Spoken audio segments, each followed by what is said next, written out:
Phone पर किसी से बात कर रहे मंत्री जी अपने सामने आए पुलिस टीम को देखकर अचानक चौंक गए।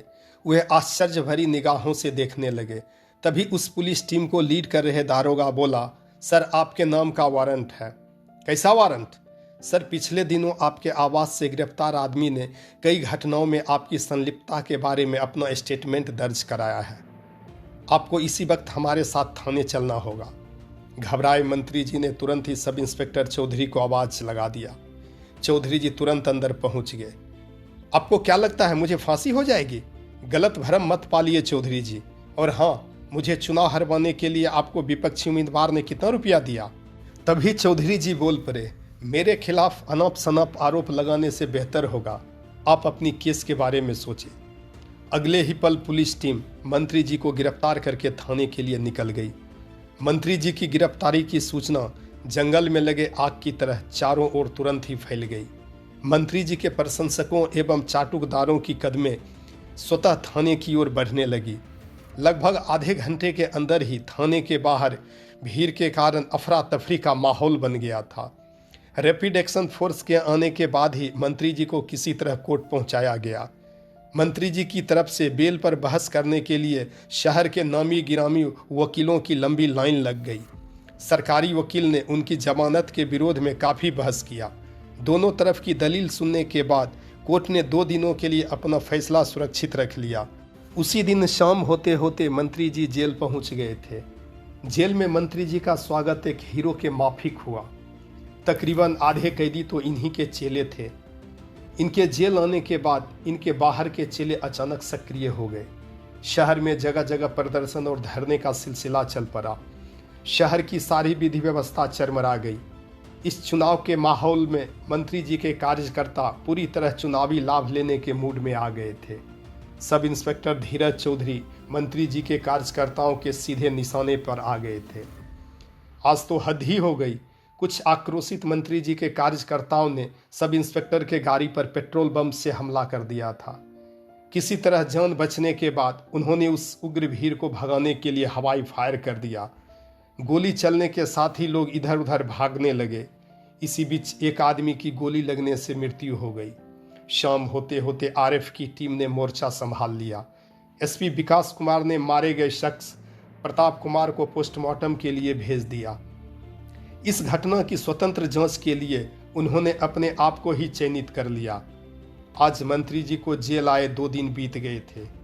एक बार फिर अदालत की कार्रवाई शुरू हो गई। आज फैसला सुनाने से पहले सरकारी वकील ने जमानत के विरोध में रहस्यमयी ढंग से चुप्पी साध ली। जज ने भी जमानत देने में देरी ना की। लगभग 15 मिनट की अदालती कार्रवाई में ही मंत्री जी को बेल मिल गया। जेल से बाहर निकलते ही पूरे शहर में उनका जबरदस्त स्वागत किया गया, मानो बॉर्डर से जंग जीत कर आए हों। मंत्री जी का जेल जाना उनकी पार्टी के लिए संजीवनी साबित हुआ। उन्होंने जातिवाद का भी सहारा लिया। आखिर एसआई चौधरी अपर कास्ट के जो ठहरे थे।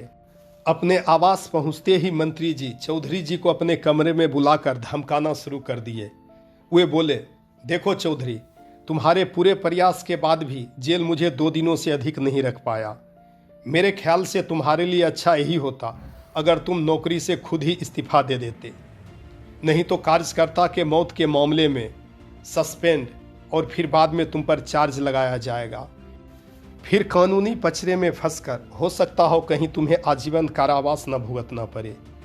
वैसे भी तुम मेरी चिंता न करना। मेरे ऊपर इस केस से पहले भी 26 केस थे। क्या फर्क पड़ता है? वैसे भी तुम्हारा सरकारी गवाह गवाही के दौरान अगले ही पल मुकर जाएगा। वैसे भी तुम होशियार हो, देख लो तुम्हें क्या करना है। वैसे भी मेरे कार्यकर्ता तुम्हें बकसने के मूड में कदापि भी नहीं है। आज रात भर सोच विचार लो, कल मुझे बता देना। गुमसुम सुने जा रहे चौधरी जी अचानक तैस में आ गए। वे जोर जोर से बोलने लगे, मंत्री जी, यह वर्दी मैंने घर चलाने के लिए नहीं पहनी है, शौक के लिए पहनी है। और हाँ, याद रखिएगा, जो भी मेरे बनाए सिस्टम के खिलाफ चलेगा उसे अंजाम तो भुगतना ही पड़ेगा। और हाँ मंत्री जी, ध्यान दीजिएगा, कहीं सरकारी गवाह के मौत के मामले में आप पर एक और एफआईआर न दर्ज हो जाए। तभी मंत्री जी बोल पड़े, वह तो अभी जेल में बंद है। मंत्री जी, मौत थोड़े न बोलते हुए आती है आपके सायरन की तरह। चुनाव लड़िए, आपने तो इस चुनाव को अगरों और पिछड़ों की लड़ाई बना ही दिया है। मंत्री जी चुपचाप आश्चर्य भरी निगाहों से सब इंस्पेक्टर चौधरी को देखने लगे। सैल्यूट मारकर वापस बाहर अपनी ड्यूटी पर एक बार फिर चौधरी जी मुस्तैद हो गए। उधर उस कार्यकर्ता की मौत वाली जांच के सिलसिले में एसपी विकास कुमार ने आज चौधरी जी से काफी लंबी पूछताछ की। पोस्टमार्टम रिपोर्ट में प्रताप कुमार की मौत को पिस्टल की गोली का लगना बताया गया था। पोस्टमार्टम रिपोर्ट के अनुसार मृतक को कनपट्टी में गोली लगी थी। सब इंस्पेक्टर ने इस घटना में अपनी पिस्टल से गोली चलने की बात से पूरी तरह इनकार कर दिया। तभी एसपी ने सब इंस्पेक्टर से उनकी पिस्टल वाली मैगजीन दिखाने को कहा। मैगजीन में एक गोली कम थी। लगभग 2 घंटे की पूछताछ के बाद वे पुनः वापस आ गए। वे कॉफी पीते पीते सोचने लगे, उस भीड़ में गोली तो राइफल से उनके आदेश पर पुलिस ने चलाई। मैंने तो अपने पॉकेट से पिस्टल निकाली भी नहीं। आखिर मेरी पिस्टल की एक गोली गई कहाँ? कहीं मुझे फंसाने की साजिश तो नहीं हो रही है? इसी उधेड़-बुन में वे उलझे हुए थे। तभी अचानक उनके मोबाइल की घंटी बजने लगी। उन्होंने तुरंत ही फोन उठाते बोला, कौन बोल रहे हैं? लगभग 1 मिनट तक दूसरी ओर से कोई जवाब नहीं मिला। अचानक दूसरी ओर से एक चीख की आवाज सब इंस्पेक्टर के कानों तक पहुंच गई। फोन तुरंत ही कट गई। उन्होंने उस नंबर पर दोबारा कॉल भी लगाया, लेकिन कोई रिस्पॉन्स नहीं मिला। श्रोताओं, इस अंक में बस इतना ही। हम शीघ्र मिलेंगे इस कहानी की अगली कड़ी सिस्टम पार्ट 7 के साथ। तब तक के लिए धन्यवाद। अपना तथा अपनों का अवश्य ख्याल रखें।